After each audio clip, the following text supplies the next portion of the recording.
Salut à tous et bienvenue sur ce podcast Atomic Leaders.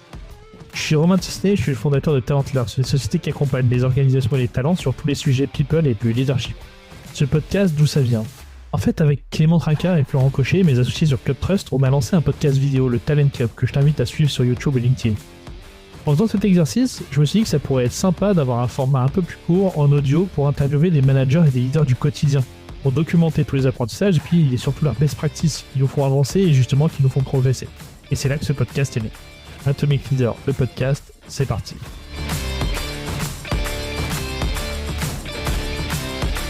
Bonjour à toutes et bonjour à tous, bienvenue sur ce nouvel épisode Atomic Leaders. Aujourd'hui, on a Cyril avec nous. Salut Cyril.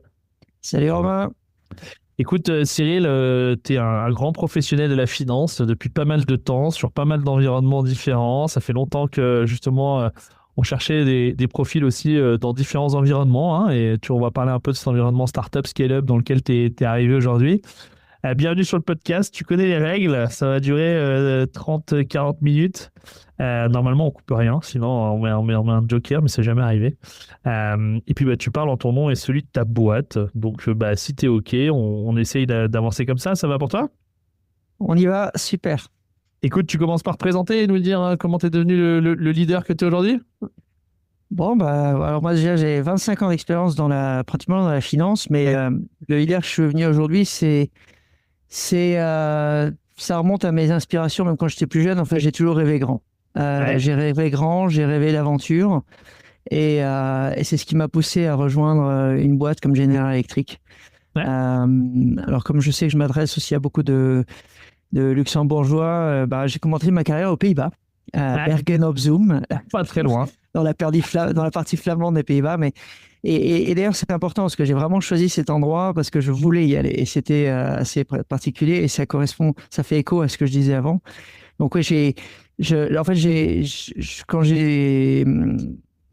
j'étais en train de chercher un travail, me demander ce que je voulais faire à la sortie de l'université, je me suis dit, je veux travailler dans le conseil en stratégie, donc chez les grands, ou alors dans une boîte qui me fait rêver. Et la boîte qui me faisait rêver, c'était General Electric, il y avait encore Jack Welch à l'époque. Et en me renseignant et en lisant vraiment, sur la trajectoire de l'homme et de GE, je m'étais rendu compte que General Electric avait une division qui s'appelait GE Plastics, dont le siège européen était à Bergen op Zoom. Et c'est par là que passaient toutes les stars de GE et de la boîte, que ce soit dans tous les domaines. Donc moi, j'ai commencé dans la finance, donc c'était en particulier dans la finance aussi. Et donc, je me suis dit, alors non seulement je veux travailler chez GE parce que j'adore cette boîte, et en plus de ça, il y a un endroit qui n'est pas si loin de chez moi et qui est dans un endroit vraiment sympa, enfin que je pense sympa, mais que j'ai trouvé sympa, qui est Bergen op Zoom. Et donc, j'ai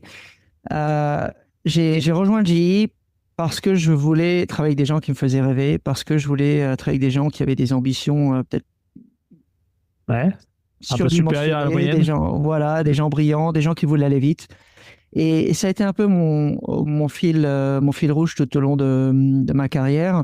J'ai eu, du coup, quand on travaille dans des grandes structures comme ça, on a énormément d'opportunités de bouger, d'avancer, d'aller très vite. Dès qu'on fait quelque chose de bien, dès qu'on fait ses preuves, on est challengé pour aller au-delà. Et pour prendre une nouvelle aventure en cours. Et donc j'ai travaillé pendant 13 ans chez General Electric et après j'ai continué dans différentes industries. J'ai travaillé dans le digital également. Donc là, pendant 5 ans où j'étais chez les Pages Jaunes, qui est le ministère local en France. Donc là, c'était un contexte très particulier de LBO, de transformation profonde, une aventure à mener où on passait du papier au digital. C'était au début des années 2010. Là aussi, donc encore une fois, cette envie de transformer profondément une industrie. Et après les défis que je me suis fixés, c'était plutôt des défis d'ordre personnel. C'est-à-dire que je voulais continuer à devenir un manager et un financier beaucoup plus complet, faire beaucoup de pilotage de la performance, que j'avais fait beaucoup avant, mais à un niveau plus intense. Et donc là, j'étais dans la location de voitures pendant 3 ans. C'était une industrie très très difficile, mais qui m'a appris énormément de choses, et j'ai beaucoup de respect pour tous ces gens qui travaillent dans cette industrie, qui ont une capacité à se mobiliser semaine après semaine. C'est assez impressionnant. Quand tu dis que c'est difficile, ce qui est difficile, c'est quoi? C'est que quand tu dis semaine après semaine, il y a une logique c'est un éternel recommencement avec une rapidité d'exécution, c'est ça que tu dis? Oui, c'est une logique d'intensité de travail et de choix qui se font semaine après semaine et qui peuvent coûter des millions à la société dans un sens ou dans l'autre. Ok. Voilà, donc là j'étais du coup j'étais responsable du pilotage de la performance sur la France, la Belgique et les Pays-Bas et le Luxembourg. Donc voilà, toujours pas si loin, hein, j'aime bien. Tu es resté dans le coin. Oui, je suis resté dans le coin et après je suis devenu directeur financier dans une legal tech. C'est là où j'ai vraiment commencé à goûter à la technologie et c'est ce qui m'a amené ensuite à rejoindre ma société actuelle qui est dans la deep tech et qui a un projet absolument fou et qui me fait rêver tous les jours. Voilà, j'adore. Ça fait 1 an et demi que j'y suis. Il n'y a pas une seule journée dans laquelle je me dis waouh, j'ai vraiment de la chance d'y être et j'ai envie de continuer à faire partie de cette aventure encore longtemps. Donc super. Et donc là-dedans, tu as connu différentes postures en termes de management, de leadership, etc. Donc, tu as eu des rôles plutôt avec des managers, des rôles de manager de proximité, des rôles de manager, des rôles où tu étais plutôt en influence et de convict sur la perf. Enfin, comment c'était tes rôles de management dans ces différents environnements? J'en ai plusieurs, mais déjà, j'ai eu, sans l'avoir vraiment cherché, mais parce que je pense que ça faisait partie de ma personnalité, j'ai eu très tôt, après 2 ans de carrière, j'ai déjà eu la possibilité d'avoir une grosse équipe puisque j'ai pu embaucher jusqu'à 16 personnes en direct, c'est-à-dire pour gérer le passage à l'euro. Ça remonte un petit peu. Donc là, c'était un rôle plutôt transactionnel et puis il y avait aussi un peu d'analyse, mais donc j'ai eu ce rôle de manager très direct, très paternaliste, parce que quand on est jeune, je pense c'est aussi rassurant. Et moi, j'aimais bien l'idée par l'exemple. Ça remonte à encore moi quand j'étais adolescent. J'ai toujours eu cette volonté de montrer l'exemple et d'être un rôle modèle pour beaucoup. Donc j'ai continué à faire ça quand j'étais tout jeune. C'est mon premier style de management. Alors après, il faut faire attention parce que ça veut dire que on s'implique, on donne beaucoup de sa personne et c'est très fatigant. Et donc il faut arriver à mettre le curseur au bon endroit. Mais ça c'est difficile quand on est jeune, quand on n'a pas forcément la maturité pour ça. Mais bon, j'ai encore une expérience super. Et après, j'ai progressé dans des rôles de manager où j'étais manager de personnes qui étaient davantage autonomes. Et donc, l'objectif, c'était plutôt de définir justement des objectifs clairs, des moments où on fait de revue, des feuilles de route, et en même temps de coacher, de mentorer ces personnes pour qu'au final notre équipe soit plus forte et que ce soit pas juste des contributeurs individuels, mais vraiment qu'on fasse avancer l'équipe ensemble. J'ai toujours apprécié, toujours valorisé l'esprit d'équipe avant tout, et ça aide beaucoup aussi quand on est dans des sociétés, dans des environnements qui sont très très exigeants. Et voilà, après en réalité, c'est dès qu'on a des rôles de manager, de directeur financier, où on a des grosses équipes, moi j'ai jusqu'à 35 personnes dans mes équipes, il faut arriver à gérer avec la bonne intensité, avec assez de clarté. Il faut surtout bien savoir recruter, bien savoir s'entourer, et moi je recrute des gens qui ont envie de vivre l'aventure avec moi. Ok, ouais. C'est intéressant. Donc, du coup, ça me permet de rebondir sur la deuxième question un peu du podcast, qui est de dire, tu as connu différents collectifs, différentes situations managériales, différents environnements, etc. Concrètement, c'est quoi les quelques grandes convictions que tu t'es faites sur ce sujet people, management, leadership? C'est quoi les grands piliers qui guident un peu ton action de leader et de manager? Alors, moi, je suis un passionné. Donc, j'aime recruter des gens et parler avec les gens. Ça fait le pont avec ce que tu viens de dire. Voilà, totalement. Mais j'ai toujours eu beaucoup de mal avec les personnes qui étaient qui avait les dents trop longues, mais au sens sans avoir l'humilité à côté. C'est-à-dire qu'on peut être très ambitieux, mais on peut être humble et reconnaître qu'on ne sait pas tout. Et moi, j'aime beaucoup travailler avec des personnes justement qui ont à la fois cette volonté de bouger, de déplacer les montagnes, Mhm. mais qui en même temps ont cette humilité de simplement parfois d'écouter, de Ouais. reconnaître les valeurs des uns et des autres, de respecter et de s'entraider. Et ça, on le voit pas dans toutes Mhm. les organisations.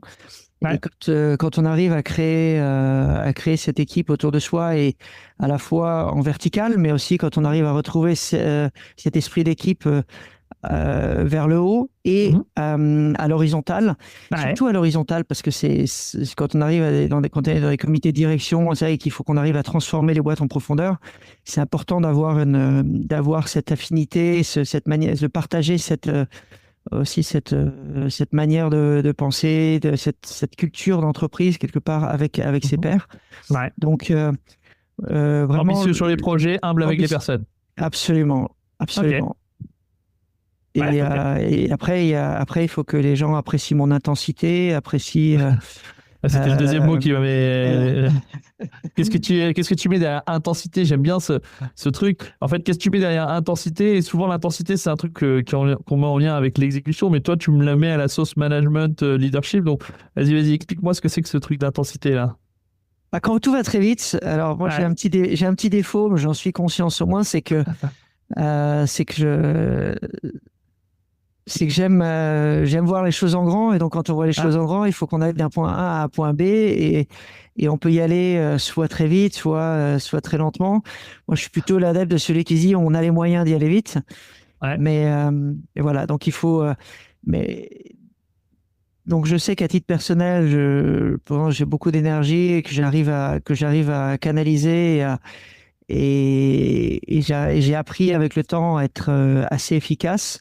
Ouais. Mais maintenant, effectivement, il faut que j'aime bien avoir au moins une partie de mes collègues et de mes collaborateurs qui sont câblés de la même manière, Ouais. ce qui permet d'être super ambitieux et d'être et d'être en mission. Ouais.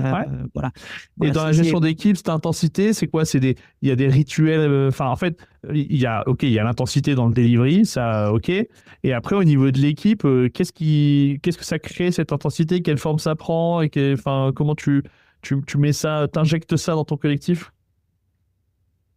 Alors, je présente généralement, ça commence par moi qui présente mes ambitions, ma feuille de route, Ok. volontairement sans barrière, sans contrainte. Ok, ouais. Et après, j'engage la discussion avec mes équipes et je leur dis, et là, et je commence et on la construit ensemble. Ok. Mais la première mouture, c'est moi qui la construit et j'essaie toujours de les challenger pour arriver à la conclusion que oui, on peut rester dans son canapé, être Ouais. tranquille, mais qu'en réalité, on a les moyens de. Alors, soit on a les moyens, soit il le faut, donc parce qu'il y a Ouais. aussi parfois des obligations et des obligations externes ou alors Oui, des situations qui des font que. enjeux, des Ouais, situations voilà. qu'il faut qu'on aille vite. Ouais. Et à ce moment-là, j'essaie d'embarquer mon équipe dans cette direction et on construit ensemble. Et je pense que alors c'est créer quelque part une situation de conflictuelle, mais pas au Mhm. sens négatif. C'est quand il y a un conflit, quand il y a des accords, c'est là où on commence à pouvoir construire quelque chose ensemble. Et c'est Mhm. ce que j'aime bien parce que du coup, ça met tout le monde, à partir du moment où on est dans l'écoute, bien entendu. Ouais, bien sûr. Et ça, je pense que c'est une de mes forces. Et donc, mettre les gens un peu mal à l'aise vis-à-vis d'un objectif ambitieux et se dire, allez, comment est-ce qu'on va faire en sorte qu'on est tous à l'aise et qu'on va aller dans la même direction. Et moi, j'adore créer cette dynamique dans l'équipe et je trouve que ça permet aussi d'emmener des jeunes, d'emmener des moins jeunes et de leur dire, ouais, maintenant, on va faire quelque chose ensemble et ça, vraiment, ça va être une aventure et on va s'éclater et c'est pas Mhm. juste, on vient au bureau tous les jours, on sait pas pourquoi. Ouais, je comprends. Ok.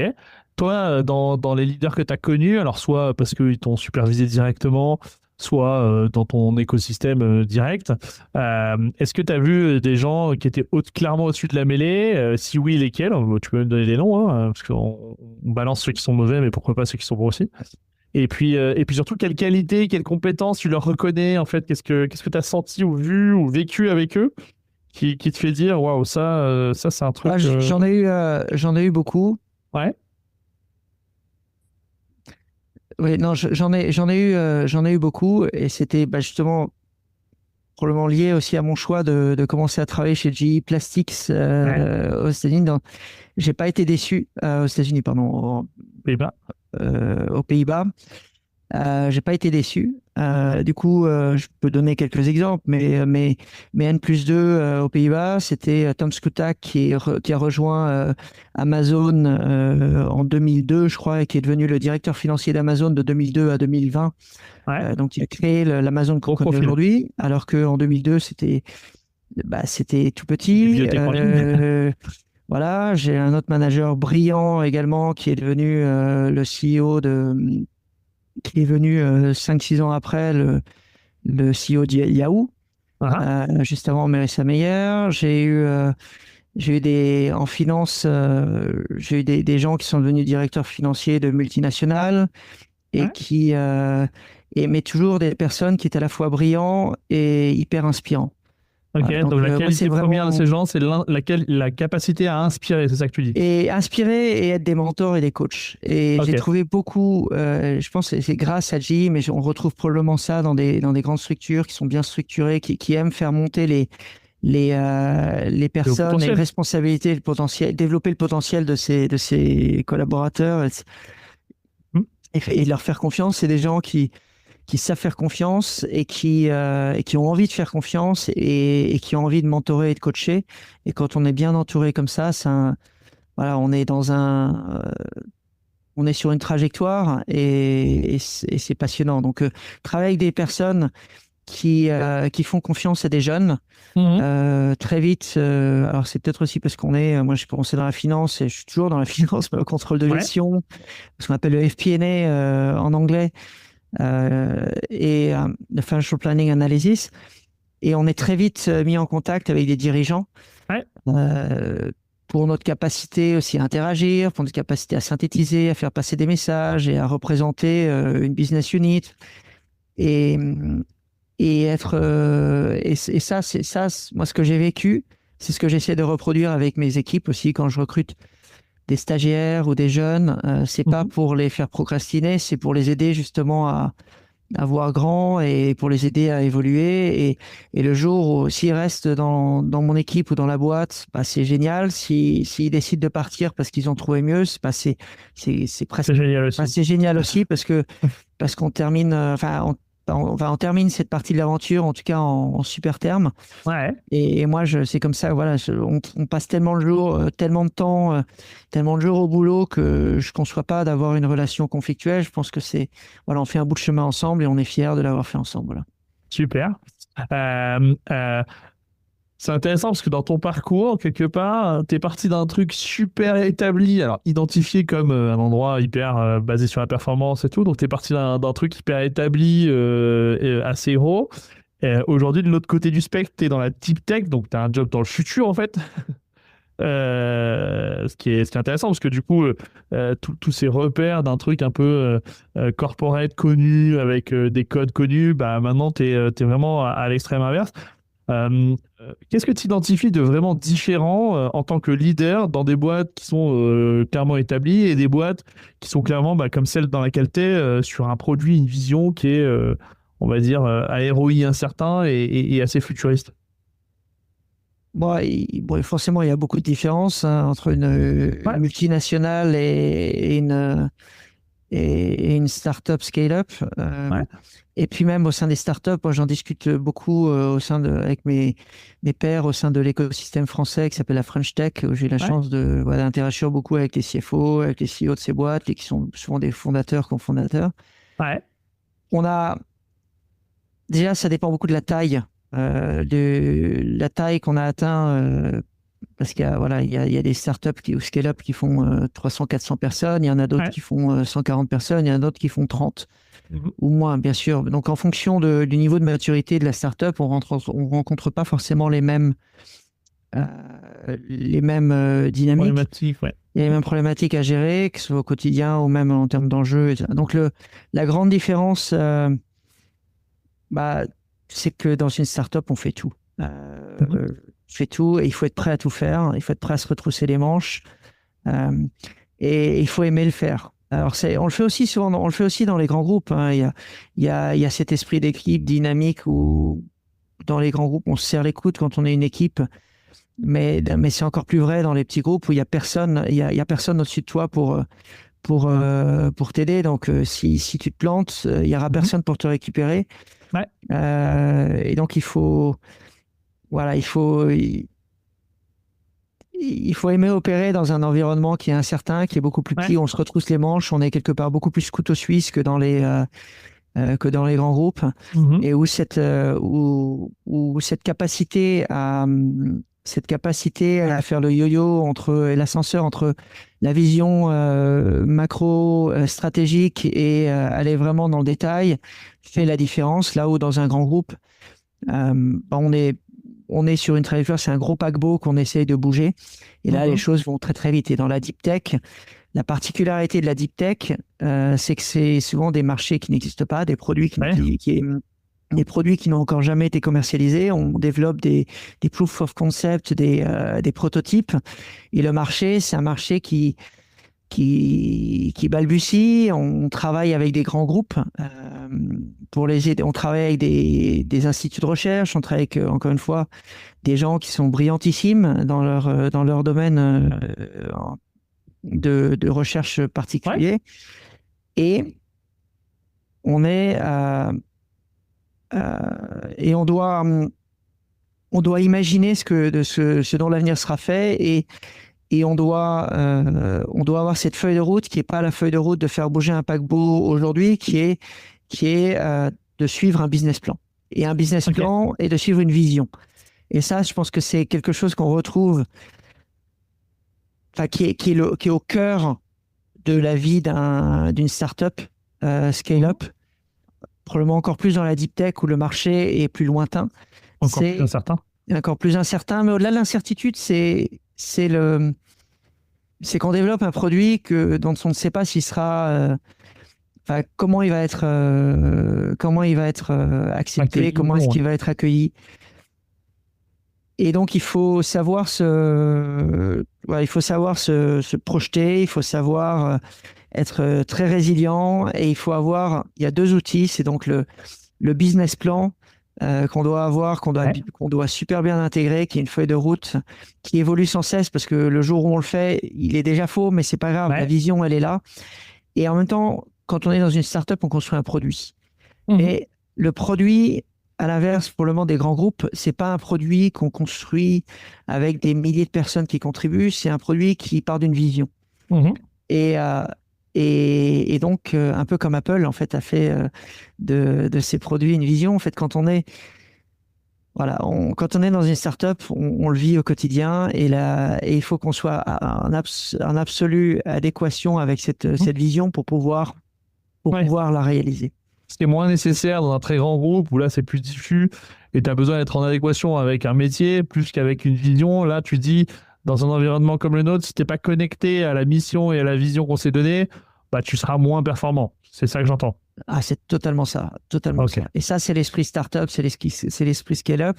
Je pense et quand on a goûté à ça, je pense que c'est difficile de revenir dans les grands groupes après. Alors, c'est intéressant parce que du coup, ça me pose la question. Alors, je n'étais pas en train d'imaginer les grands groupes après, mais plutôt en train de regarder l'amont. L'amont, c'est du coup, toi, quand tu recrutes, parce que toi, tu connais tout le cadran de profil avec les différents environnements. Quand tu recrutes dans un environnement startup scale-up comme le tien actuel, tu vas plutôt te dire, je vais aller chercher des gens qui ont connu le corporate pour certaines qualités, ou au contraire, tu vas plutôt dire, attention, ceux qui arrivent du corporate, ils risquent d'arriver avec les mauvais réflexes, même si tu en es un bon contre-exemple, mais comment tu te positionnes par rapport à ces sujets-là ? Alors, dans le cas concret nous, on est une boîte qui fait, on est 140 personnes aujourd'hui. Avant l'été, donc en juin 2025, on était encore 100. Donc, on a recruté 40 personnes en 5 mois. Ça s'est très bien passé. Mais du coup,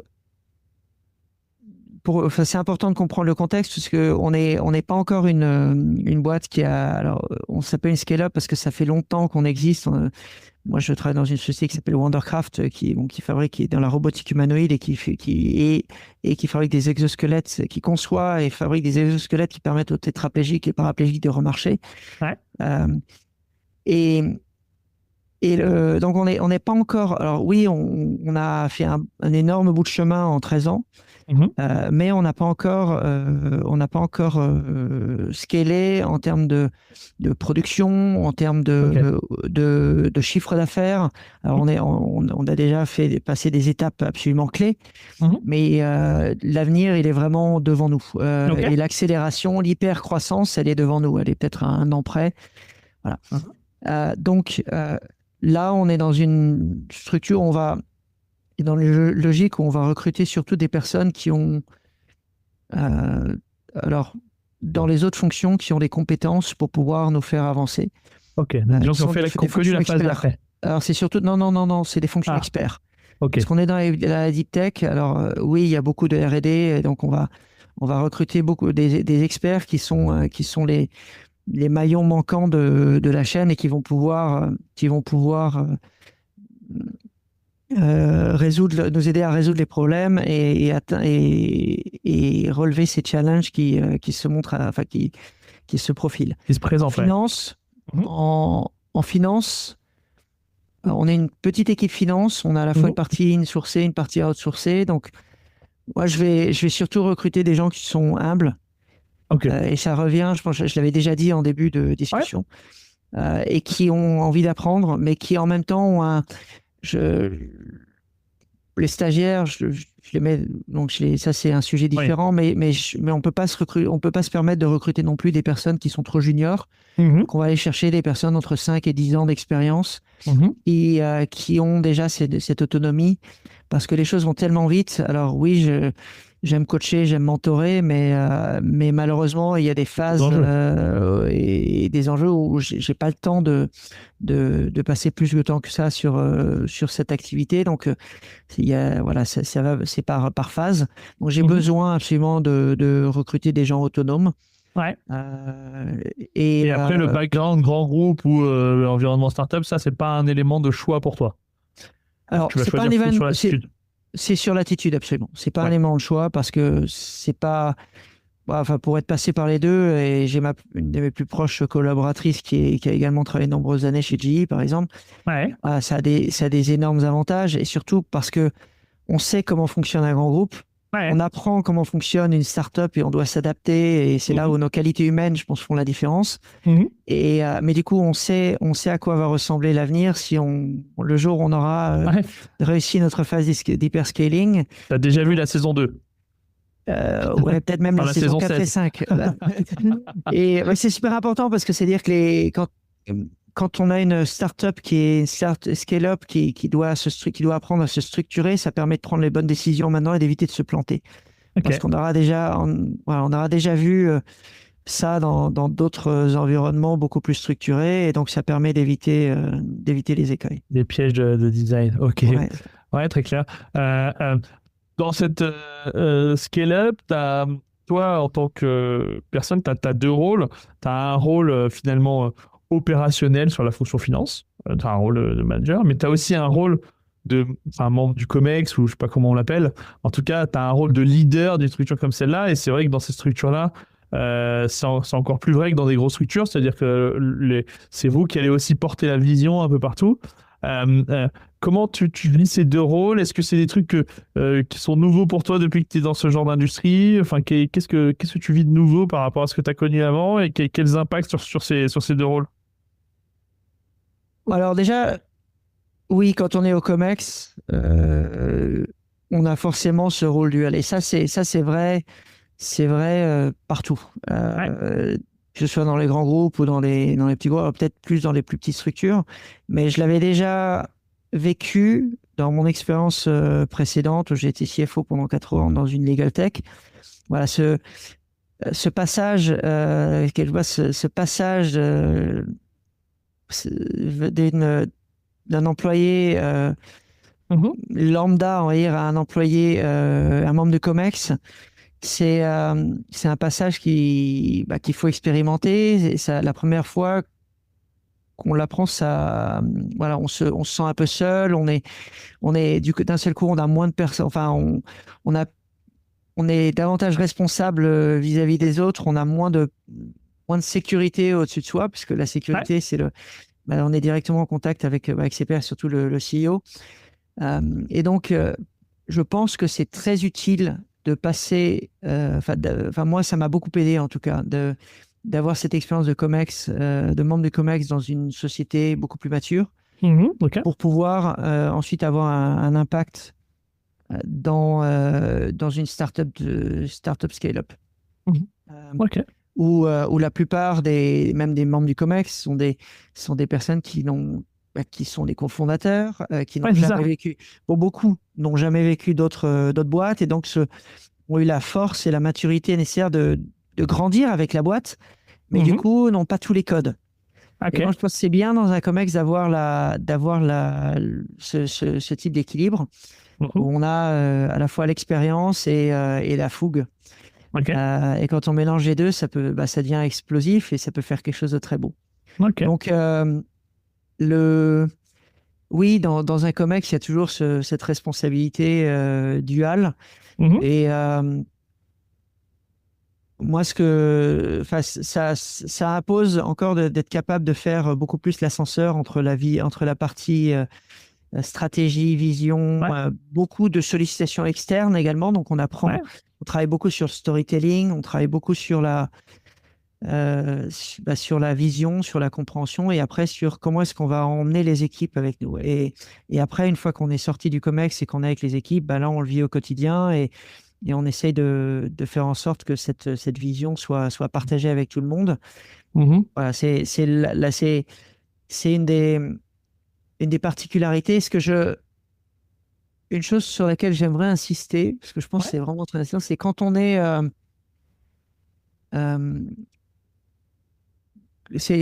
on est en COMEX, il y a beaucoup de désaccords, mais c'est Ouais. normal. C'est un endroit où justement on essaie de construire une vision ensemble, ou Mhm. surtout la vision, elle existe, mais en tout cas, on essaie de la faire évoluer ensemble.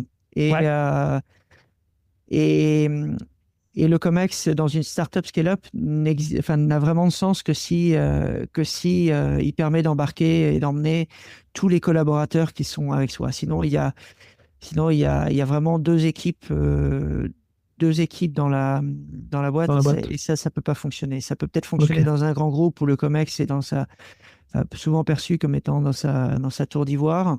Mhm. Là, il peut pas y avoir cette séparation.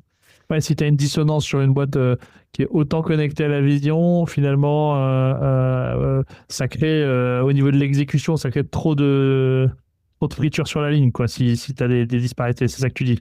Voilà. Et donc voilà. Donc avoir cette expérience au préalable d'un COMEX dans une, ouais, Ouais. dans une boîte paquebot Mhm. est très utile pour pouvoir aussi apprendre à gérer et à comprendre ces dynamiques-là.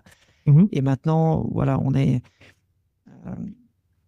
il Ouais. y a ce qui change beaucoup par rapport aux grosses sociétés, c'est on est beaucoup plus exposé à l'extérieur, Ouais. que ce soit dans les cercles de discussion, dans les associations comme la French Tech ou même vis-à-vis Des investisseurs, peut-être. oui, des investisseurs, moi en tant que directeur financier. Ouais. Euh, et donc, il faut savoir, voilà, il faut être capable d'intégrer parfaitement la vision et Mhm. surtout intégrer que c'est une vision super ambitieuse et qu'on a les moyens de le faire. Ok. Et d'y Ok, arriver. très clair. Dans ce genre de situation, enfin, pour gérer les gens, il faut les mettre en mouvement, hein. Et donc, en fait, il y a quelque chose d'un peu dual que je perçois dans ce que tu me dis. C'est-à-dire qu'à la fois, il y a quelque chose qui est hyper sympa de l'ordre de la vision, l'ambition. Tu vois, on aide la mission, quoi. On aide les personnes tétraplégiques à marcher, qui est très forte et donc qui peut être un facteur de choix pour quelqu'un qui voudrait vous rejoindre. Et en même temps, l'espèce de risque de bah ouais, mais si le produit trouve pas son marché, qu'est-ce qui se passe? Toi, à quel point dans les effectifs tu sens les deux, ou peut-être que pas d'ailleurs, peut-être que du coup vous recrutez des personnes qui voient que le verre à moitié plein, mais comment vous gérez cette espèce d'aller-retour, parce que j'imagine que dans les différentes phases de vie de la boîte, il y a des moments d'euphorie, des moments où il y a plus de danger, de choses. Comment vous, en tant que leadership, vous gérez ça? Alors, c'est très amusant parce que c'est une question que moi, mon CEO me pose beaucoup. Ok. Le fait est que quand on est dans une startup ou encore plus une deep tech où le marché est plus lointain, c'est qu'on a une équipe produit et développement qui est importante. C'est une boîte d'ingénieurs qui développe des produits. Alors, ce sera moins le cas dans le SaaS. Là, je parle vraiment de la deep tech et de ces produits technologiques. On a des équipes de R&D qui sont très importantes, qui mettent parfois des années à développer des produits. Wondercraft, ça a été 8 ans de développement avant de pouvoir avoir un premier produit commercialisé. Et donc, si on laisse les ingénieurs faire tout ce qu'ils veulent, forcément, ils voudront toujours attendre un peu plus longtemps pour sortir le produit qui sera encore meilleur ou potentiellement parfait. Et donc, l'un des grands enjeux et l'une des grandes responsabilités du comité de direction, c'est d'arriver à prendre le risque et d'arriver à dire, OK, le produit n'est pas parfait, mais si on ne se confronte pas au marché, on n'aura jamais les retours du marché. Ouais. Et ça, c'est une dynamique qui est absolument incroyable. Ah oui, on accepte c'est-à-dire qu'on va lancer un produit. Alors, attention, ça ne veut pas dire qu'il est good enough, mais ça ne veut pas dire qu'il est dangereux. Ouais. Surtout quand on a des exosquelettes, des robots. Oui, donc good enough, ça veut dire qu'il est safe. C'est-à-dire qu'il est safe, mais c'est vraiment important parce que il y a dans l'ADN et surtout dans le produit qu'on développe, il y a des données qui sont des caractéristiques qui sont non négociables. Ah, en revanche, un robot, on va essayer de trouver des solutions pour le confronter, pour faire en sorte qu'il soit le plus vite possible confronté à la réalité du marché, qu'on puisse le mettre en situation en réel et qu'on fasse ensuite évoluer à partir de là et qu'on ait Et cette dynamique qui est en fait le développement commercial de la société, c'est très difficile à mettre en œuvre quand on a des personnes qui ont fait de la R&D pendant 12 ans. Donc là, vous avez un enjeu finalement d'expliquer et de justifier le pourquoi des choix qui ne sont pas forcément des choix intuitifs pour ces populations-là, mais qui sont ceux que vous voyez, vous. Complètement, parce qu'il faut faire des choix.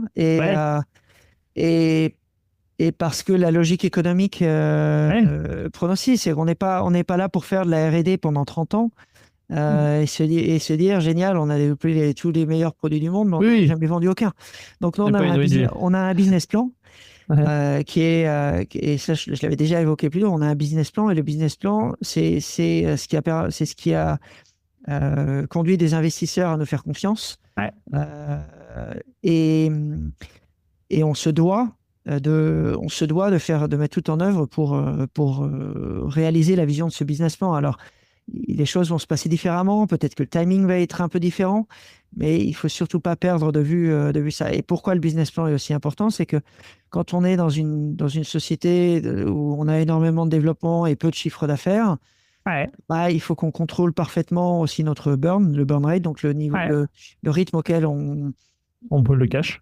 On dépense l'argent, il faut qu'on repense constamment aux options et à la stratégie de financement. Donc, on parle beaucoup avec les investisseurs, on parle avec les banquiers, on va également chercher les subventions avances remboursables, toutes les subventions au niveau régional, au niveau français, au niveau européen. Donc, typiquement, on travaille avec l'EIC, qui est le European Innovation Council. On travaille avec la BEI, qui est la Banque européenne d'investissement. Donc, ça, c'est chez nous. Luxembourg. Chez vous Absolument. Un jour, tu finiras par t'installer ici. Je le sens. Donc, tu cherches tous les leviers. D'ailleurs, là-dessus, peut-être une dernière question sur le sujet. Et alors, j'ai pas besoin d'informations confidentielles sur ta boîte en particulier, mais quand tu es CFO d'une boîte comme ça, tu vis aussi avec les fluctuations de cash qui sont évidemment dans ces business-là hyper importantes. Est-ce que, et là il y a un peu deux écoles, ça m'intéresse d'avoir ta réponse, est-ce que tu penses qu'il faut que les employés soient au courant de ces fluctuations de cash pour travailler et mettre ça, ou est-ce qu'au contraire, tu penses que ces fluctuations de cash, qui sont des fluctuations normales dans n'importe quelle boîte de cet ordre-là, il faut plutôt les gérer au niveau de la direction financière et que ça soit confidentiel pour pas polluer le staff avec ces sujets-là? Non, il y a la nécessité d'avoir de la transparence.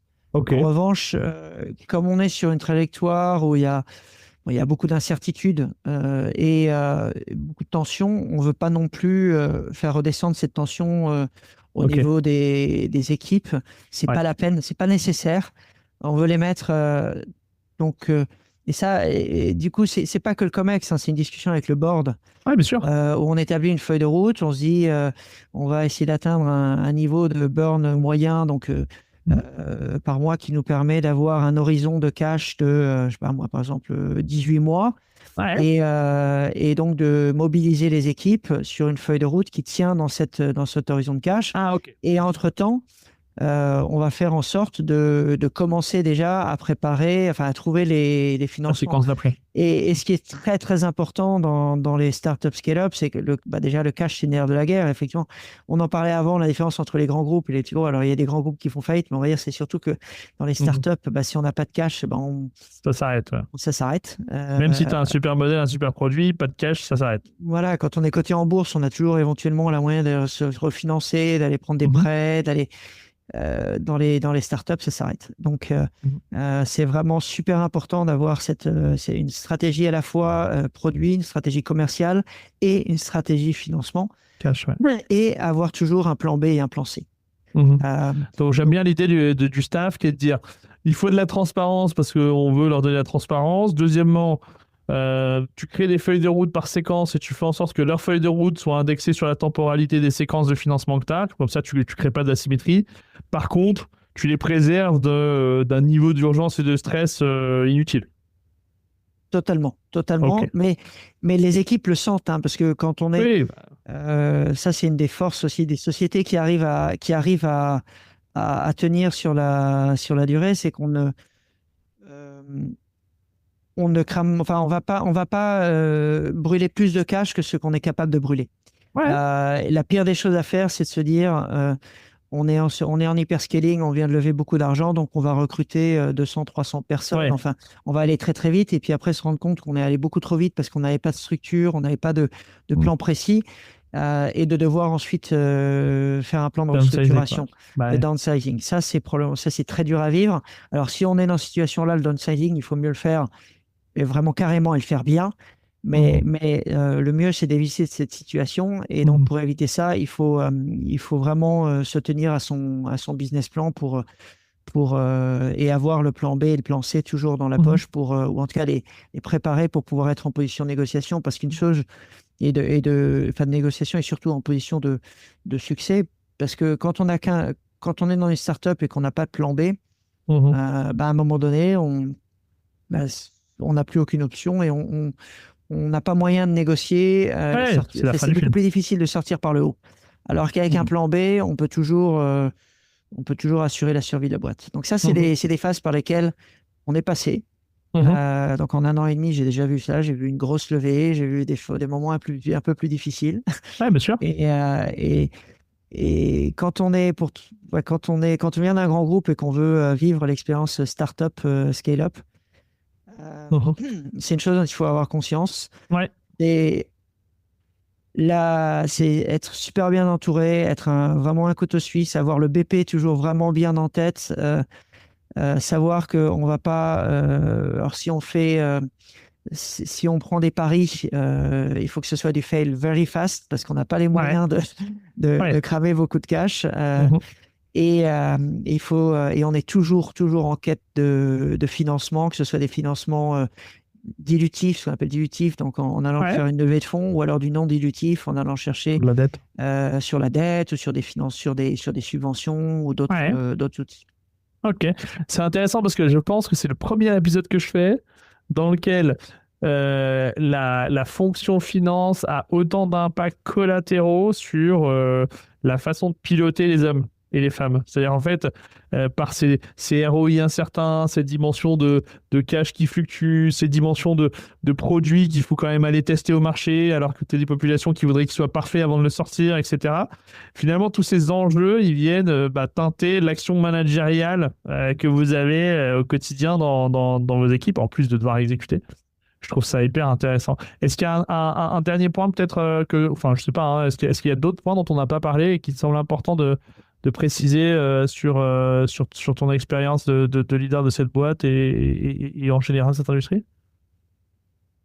Bon, déjà, travailler dans la deep tech, c'est passionnant, mais voilà, on travaille sur des marchés dont on est convaincu qu'ils peuvent faire des milliards, qui peuvent représenter des milliards de dollars. Moi, la raison pour laquelle j'ai rejoint une startup scale-up, alors déjà, j'ai eu la chance de rencontrer des leaders et des managers pendant mes process de recrutement qui nous ont donné envie de travailler ensemble. Ouais. Mais c'est surtout toutes les personnes qui veulent tenter l'aventure et qui viennent des grands groupes ou des groupes des groupes de moyenne taille. C'est avoir conscience qu'il va falloir c'est ça, il faut y aller avec beaucoup d'humilité, mais son passé et son expérience a beaucoup de valeur également dans ce type de start-up. En revanche, il faut savoir vraiment, il faut toujours être à l'écoute. Il faut surtout, il faut pas partir du principe que ce qui a marché dans les grands groupes va marcher dans les startups. Ouais. Donc, en revanche, ça fait partie de sa culture générale d'entreprise. Ça fait partie de ses forces et être capable. Ça demande beaucoup d'autonomie. Ouais. Et ça demande, après, si on est en niveau COMEX, en plus, ça demande d'être très à l'aise avec le storytelling, pour l'exposition externe. Pour l'exposition externe. Mais c'est une aventure qui est passionnante. C'est une aventure, c'est des hommes qui se rencontrent, c'est une vision. Et quand on y va, généralement, c'est pas pour rester 1 an ou 2 ans, c'est parce qu'on a envie d'aller au bout de cette vision. Voilà. Et maintenant, c'est difficile de rentrer dans les startups scale-up, alors sauf quand on est ingénieur, et qu'on développe du software ou du logiciel ou on fait de la méca. Mais c'est difficile dans les fonctions support de rentrer en tant que junior, précisément parce que c'est des équipes qui sont toutes petites et qui ont besoin de beaucoup d'autonomie et d'être capables d'aller sur les deux, d'opérer sur les deux plans à la fois, sur le plan stratégique et de prendre des décisions qui sont très structurantes pour la boîte. Et dans l'exécution. Et dans l'exécution. Voilà. Et donc, c'est pour ça que beaucoup de jeunes aimeraient aller dans les startups, rentrer dans les startups, mais en réalité, quand on est dans les fonctions finance, typiquement, c'est assez compliqué. Tu vois un peu les deux, quoi. Voilà. Donc, c'est plus facile quand on a 4-5 ans d'expérience de rentrer. Et puis, en plus, c'est là où on commence vraiment à s'éclater, parce que sinon, on subit plus qu'on... C'est plus difficile. Oui, ça, être dans l'exécution sans te connecter à la vision parce qu'elle est trop complexe, ça rend ton quotidien peut-être aussi moins sympa quand tu es trop junior, quoi. Absolument. Et bon, après, on est super content d'avoir des stagiaires, les emmener, les faire rêver. Bien sûr. Et des jeunes aussi, pas que des stagiaires, mais Non, mais c'est plutôt ton conseil pour eux, enfin, le conseil bienveillant plutôt pour eux du point de vue de leur carrière. C'est-à-dire que tu as des super aventures à leur proposer, mais pour profiter pleinement du voyage, il faut avoir un peu de bouteille qui te permet justement faire cet aller-retour plus facilement et de jouir pleinement de cette autonomie et connecter à la vision, quoi. C'est exactement ça, Romain. Tip top. Écoute, merci beaucoup. C'était hyper intéressant. Je pense que c'est la première fois qu'on fait un épisode dans ces environnements un peu startup scale-up. Ça m'a ouvert plein de questions, plein de choses. Est-ce qu'éventuellement tu connais d'autres personnes, d'autres Atomic Leaders, ça je te prends un peu au dépourvu, qu'il faudrait que j'entende sur ce podcast, alors pas de ta boîte, mais qui pourraient nous aider à creuser un peu le sujet. T'as des noms à nous donner ou pas encore? Pas encore. Enfin, j'en ai beaucoup dans la French Tech et dans mon mais on en reparlera. Je te recommanderai. Bah écoute, en tout cas, moi ça m'intéresse. Ça m'intéresse aussi, si vous écoutez cet épisode, de continuer ces discussions. C'est des environnements qu'on connaît moins à Luxembourg, même si je pense qu'ils sont présents, mais ils sont un peu un peu moins fréquents.